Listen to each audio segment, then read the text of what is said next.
I made it because I kept getting questions about exactly this kind of thing and wanted to have something concrete to point people to. Mistake number 4.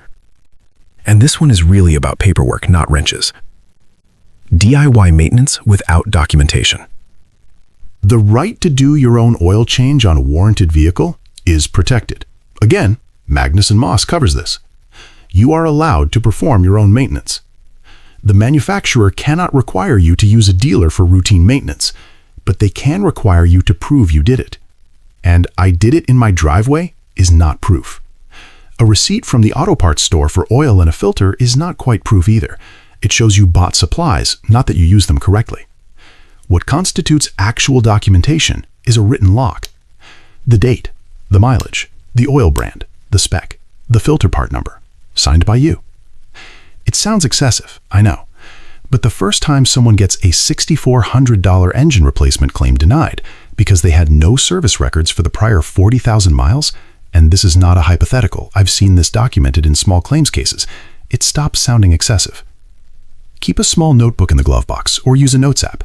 Every time you do anything maintenance related yourself, log it. 3 lines: date, mileage, what you did. That's it. That log, combined with your parts receipts, creates a paper trail that is genuinely hard for a manufacturer to dismiss. And here's the thing about dealer service that people don't fully appreciate. When you go to a dealer, even for something small, a tire rotation, a fluid top-up, that visit gets logged in their system. It becomes part of your official vehicle history.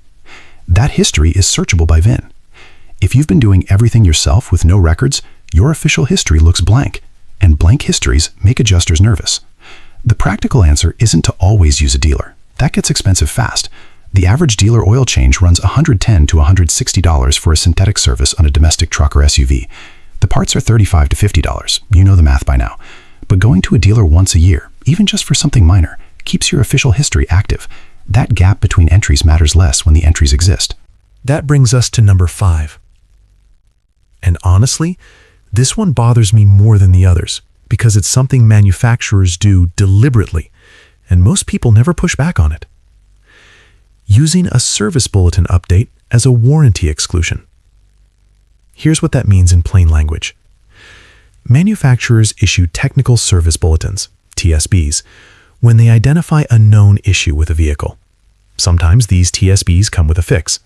Sometimes they come with updated software or a revised part.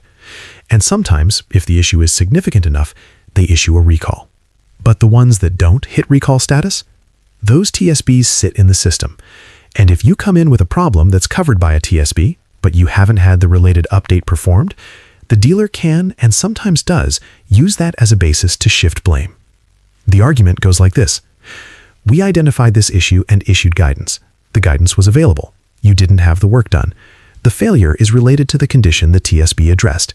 Therefore, the failure is outside the warranty scope. It's circular, and it's infuriating. But it happens. The thing is, TSBs are public information. The NHTSA database has them. Your dealer has access to all of them for your specific vehicle. You can actually ask your service advisor to run a TSB check on your VIN every time you bring the car in. Some dealers do this automatically. Some don't. Ask specifically, are there any open TSBs on my vehicle that I haven't had addressed? That question takes 15 seconds. It can save you from walking into a warranty fight you didn't see coming. I started doing this about 2 years ago after a neighbor of mine drove a 2019 Jeep Grand Cherokee, went in for a transmission issue. There was an existing TSB on that transmission. He hadn't had the update.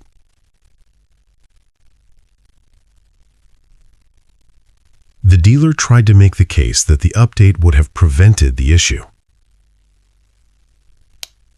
He pushed back, eventually got the repair covered, but it took 3 visits and a call to Jeep's customer service line before it got resolved.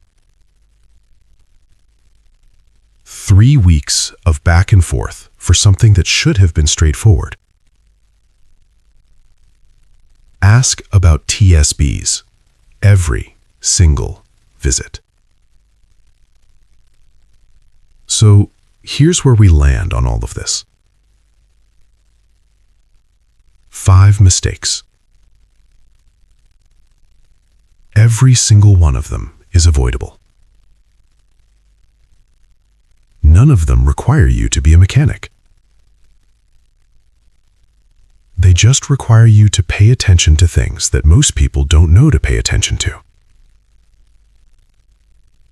The right oil spec, documented at every interval. A service schedule you actually keep, with the records to prove it. Caution about which aftermarket parts you install while under warranty. A paper trail for any DIY work you do. And awareness of the TSB situation for your specific vehicle. That's it. That's what stands between you and a 5-figure repair bill that the manufacturer refuses to touch. If this helped you, and especially if you've been doing some of these things without realizing the risk, click like on this. Because it helps other people in exactly the same situation find this video before they make one of these mistakes.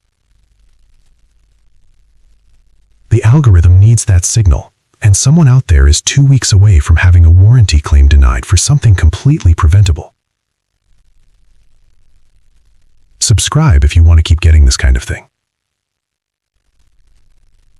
Every Tuesday, we put out something practical on maintenance, repairs, or money-saving approaches.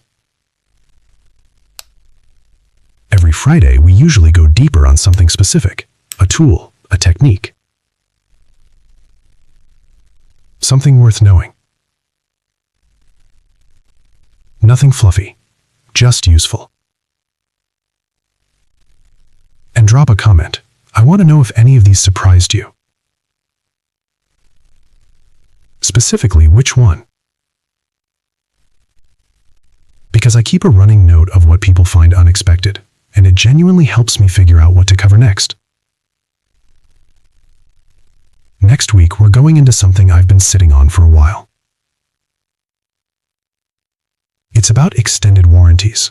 Not whether to buy one, but the specific clauses that dealers almost never explain before you sign.